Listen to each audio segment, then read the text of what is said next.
O último bloco do Antenados na Geral, estamos falando um pouco sobre grupinhos, panelas que possam existir dentro da igreja. Nós sabemos também que algumas pessoas entendem a igreja em si como uma grande panela e de difícil inserção. Tanto que quando algumas pessoas com, enfim, estilo de vida diferente, que se vestem talvez diferente entram na igreja, às vezes são mal vistas, elas se sentem até um pouco constrangidas. Só que a igreja também é muito conhecida como um local de aceitação. E ainda é talvez o maior local de aceitação do mundo, pelo menos no Brasil, é dentro da igreja.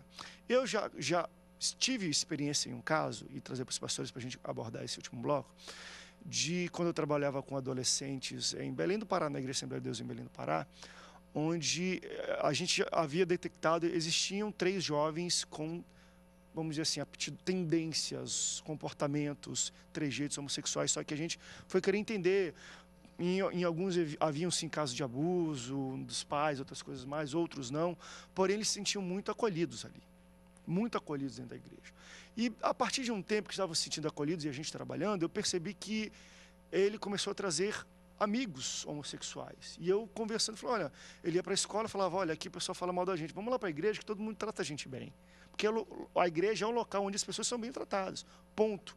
Só que começou a vir muitos homossexuais, e foi uma preocupação da liderança dos adolescentes. Poxa, como é que a gente trata? O rapaz já está aqui com a gente uns 3, 4 meses, houve mudança, não houve, ele está lutando contra o pecado.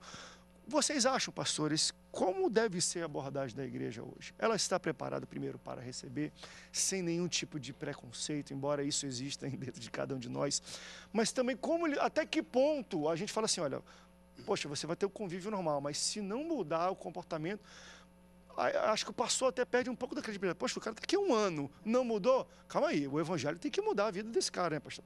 Mas e aí, bota ele para fora? Não sei, entendeu? Não sei. Eu vejo assim, André. Até que ponto o evangelho na vida dele tem que ser eficaz para mudar? A igreja não está preparada. Não está. Não está preparada. A igreja não está preparada para receber. Mas olhando, uma pergunta, o homossexual pode ser salvo? Pode. Porque a Bíblia não condena o homossexual. Ela condena o homossexualismo, a prática. Eu tenho um amigo que foi travesti.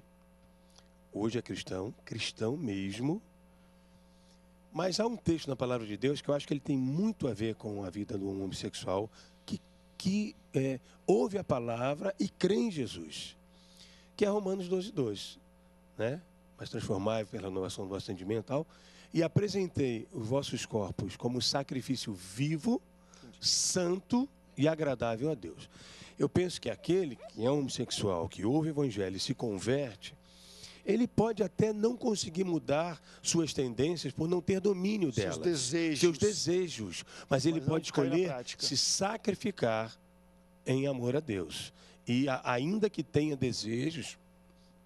Como nós temos por eu ia mulheres, falar isso. Vezes, qual de nós, homem, não se sente atraído por uma mulher que hoje aparece numa TV, numa revista, extremamente sensual? Todos nós nos sentimos atraídos. Mas nós, não.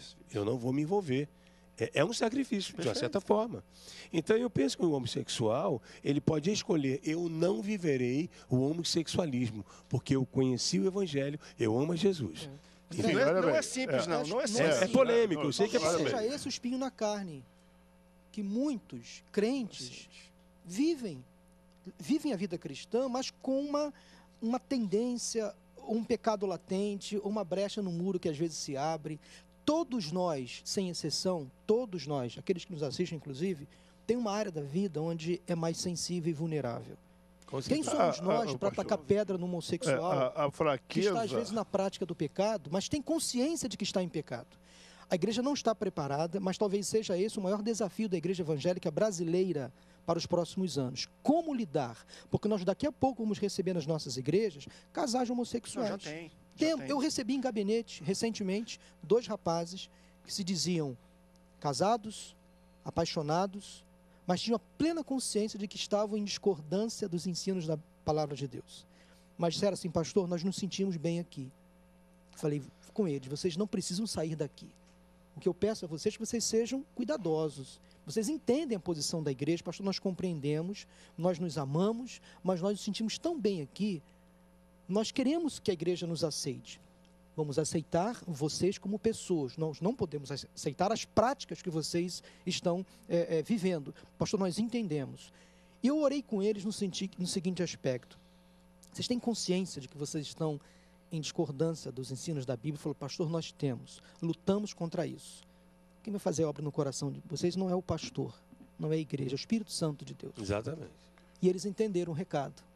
Continuam conosco. São cuidadosos, não são chamativos. Ninguém, quando olha para eles, ninguém percebe que eles são casados. Mas estão ali, são respeitosos. Eu acho que essa é a questão importante. Recentemente, a mídia divulgou um casal de homossexuais que colocou uma igreja evangélica na justiça, porque em um determinado culto de um grande pastor, essas duas pessoas se beijaram. Acho uma falta de respeito. Falta de respeito. Se um casal heterossexual não se beija num culto, por que um casal homossexual vai fazer isso? Não pode. Afronta, É uma afronta. afrontar. A igreja deveria colocar aquelas duas pessoas na justiça. E elas colocaram a igreja. Então, são pessoas que às vezes serão recebidas por nós e têm que ser amadas. Nós não vamos amar o pecado, vamos amar o pecador. E se quiser desafiar a igreja, aí é outro olha assunto. bem, Sem dúvida. nós precisamos esclarecer aqui uma realidade. Sobre esse ponto que já é notório, hoje se tornou até muito mais notório do que antigamente, essa prática do homossexualismo. Nós não podemos perder o foco da igreja. Vem homossexual, vem bêbado, vem o que for, mas tem que ser transformado. Tem que nascer de novo, tem que ser nova criatura. Esse lado aí perigoso do ser bonzinho e tudo, Não, mas a questão é a seguinte, quanto tempo perigoso isso em leva? você deixar a Isso mesmo, pessoa Nós e ela se chegaremos à acomodar plena ali estatura do naquela varão perfeito quando chegarmos no céu. prática e até ser enganada, achando que eu sou gay, mas se eu estou na igreja eu vou ser salvo. Não vai ser salvo coisa nenhuma. Abominação diante de Deus, mudar a natureza de Deus, varão e varoa. A igreja não pode mudar isso. A igreja tem que lidar com isso, a realidade. É amigo, é legal, vamos receber com carinho, mas com a palavra. Perfeito. É amor, mas Tem que é ter justiça. consciência que está Tem. errado, como falou o pastor. Tem. Se está lá e, a mas sua está errado, prática aí... é abominação a Deus, e se você hoje for chamado por Deus, você vai para o inferno. Não tem céu, não. Então, a realidade é, vem como está, mas seja transformado. Jesus disse para Maria de Magdala, vá e não peques mais. Vá e não peques mais. Essa palavra dura para ela, sim, mas ela não tinha mais outra oportunidade. Ela ia morrer, ela ia apedrejada, ia para o inferno.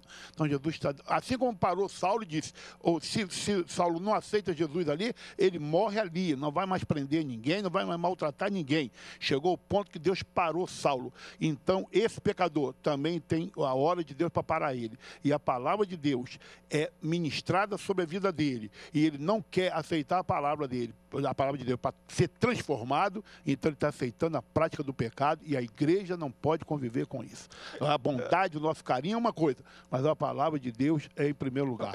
Eu concordo com o bispo e eu acho que parece ser paradoxo, não, todo mundo está falando igual. A grande questão nossa é justamente aquilo.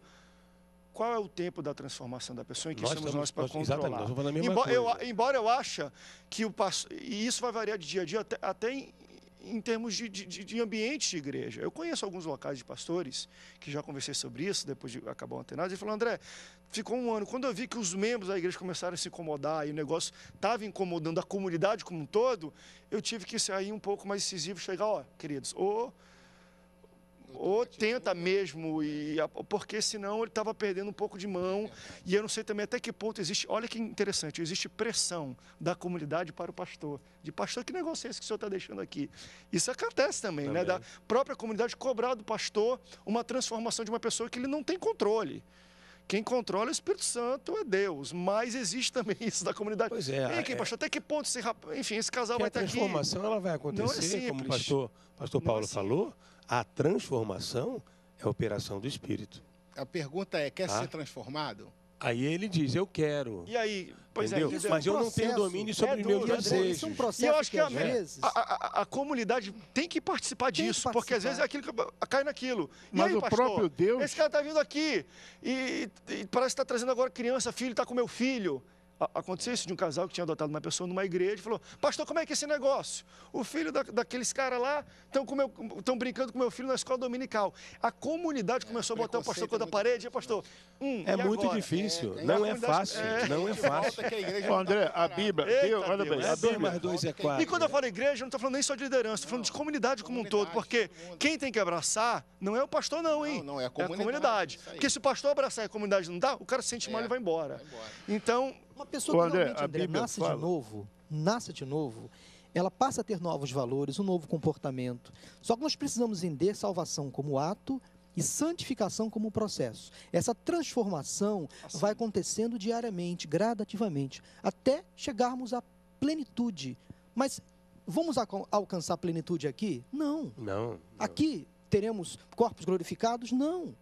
Aqui seremos pessoas totalmente santas, puras? Não, aqui não. Mas lá no céu, sim.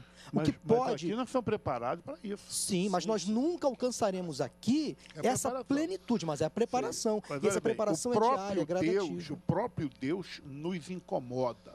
O próprio Deus nos aperta para as decisões. Quando Judá foi se tornar cativa da Babilônia, o que é que Deus falou? Olha, os ruins eu vou espalhar e serão malditos. Os ruins. Os bons eu vou deixar levar cativo para a Babilônia. Mas os bons só vão deixar cativo sim, porque lá eu vou guardar eles. Porque aqui, junto dos ruins, eles vão se perder também. Então foi uma maneira de Deus agir. Quando André, pegou os bons, colocou na Babilônia, né? Parece uma coisa antagônica isso. Poxa, pegou o bom e aprisionou ele. para salvar eles? Exatamente. Exatamente foi o que Deus fez. Se você pegar a laranja estragada e deixar boa ali, a boa vai se estragar. Você bota a boa lá, a boa vai curar aquela laranja. Não vai. Ela vai também ficar doente. Então, a separação é feita pelo próprio Deus. Porque nós temos tendência a se desviar. Deus falou isso. O povo tem tendência a se desviar. Então, Deus separa justamente para... É como Deus falou para Gideão. Manda os medrosos, covardes, voltar. Porque ele vai atrapalhar. Manda voltar os medrosos, os covardes. A maioria era medroso e covarde. Então, os fiéis, os corajosos, se continuam ali, é ser transformado para pior. Nós aprendemos desde criança, rapidamente, que não existe pecadinho e pecadão. Tem pecado. A igreja costuma dar um peso muito exagerado a certos pecados, como, por exemplo, o da homossexualidade. Mas o pecado do adultério, da maledicência, da mentira, da fofoca, Apocalipse 28, coloca todos eles no mesmo peso. O fofoqueiro está falando mal do homossexual. Pecado é morte, a consequência é morte, não importa. E o adultério o quê? Com a mente, como diz Jesus. Olhei para a mulher, cobicei, já adulterei. O que é que me torna diferente do homossexual isso? Diante de Deus. Diante de você, sim. Diante dele. Mas essa coisa de querer mensurar pecado, isso é hipocrisia. Aquele homem que não trata bem a sua esposa em casa, cujas orações são interrompidas, segundo Pedro diz, também é pecado. Está enquadrado de forma geral. Está enquadrado. Aquela mulher que não trata bem o seu marido, que às vezes fala muito, está em pecado. Então a gente tem que entender pecado como uma série de atitudes que contrariam a vontade de Deus, que vão desde dizer uma criança, tirar um doce da boca de uma criança, a cometer um homicídio. Estou citando os dois extremos, bem extremos, né? Mas tudo é pecado. A gente tenta assim, para terminar, e aquilo, e a fofoca, também acontece muito nisso, da aceitação, que o cara fica falando do cisco do olho do outro. Exatamente. Eu só peço a Deus que Deus levante uma geração de Eliseu para tirar todo o veneno da panela, meu irmão. Desse jeito. Jesus. Pastores, obrigado pela presença de vocês hoje aqui no Antenados no Geral. Assunto bem legal, polêmico e que vai dar o que falar ainda para o futuro. Vamos debater ainda muito sobre isso. Obrigado pela presença de vocês. Muito obrigado pela sua audiência. Deus te abençoe. Até o próximo Antenados na Geral. Um abraço para o Daniel, meu amigo, pastor Daniel. Um abraço. Igreja Missionária do Amor de Deus. Estamos juntos. Se tá mais um bocado.